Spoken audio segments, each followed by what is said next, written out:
ప్రభు పరిశుద్ధ గ్రంథంలో ఒక మాట రాయించారు. బాలుడు నడవలసిన త్రోవను వానికి నేర్పుము, వాడు పెద్దవాడైనప్పుడు దాని నుండి తొలగిపోడు. సామెతలు 22వ అధ్యాయము 6వ వచనంలో ఈ మాటలు రాయించడం జరిగింది. ప్రభువు చిన్న పిల్లల కొరకు చాలా ప్రత్యేకమైన మాటలు పరిశుద్ధ గ్రంథంలో రాయించారు. ఈ మాటలు ఎవరి కోసమంటే తల్లిదండ్రులమైన మన కోసం.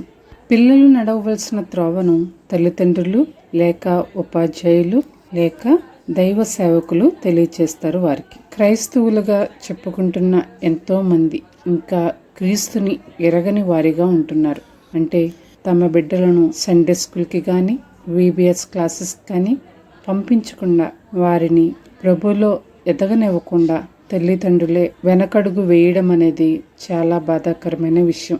అలాంటి తల్లిదండ్రులలో ఒక్కరిద్దరు ఈ వీడియో చూసినా తప్పకుండా మీ పిల్లలను VBS క్లాసెస్ కానీ సండే స్కూల్ కానీ పంపి వారి జీవితంలో దేవుడిచ్చే ఆశీర్వాదాలు అడ్డు తగలకుండా వారి భవిష్యత్తు ఆనందమయంగా సమాధానకరంగా ఉండేటట్లు చేస్తారని నేను ఆశిస్తున్నాను.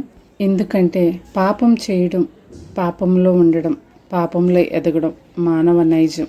ఆ పాపాన్ని మనలో నుంచి తీసివేసుకోవాలంటే తప్పకుండా దేవుని సహాయం మనకి కావాలి. ఈ లోకంలో అబద్ధాలు, నరహత్యలు, దొంగతనాలు, దోపిడీలు, అసత్యాలు, కుట్రలు, కుతంత్రాలు తప్ప ఏమున్నాయి చెప్పండి?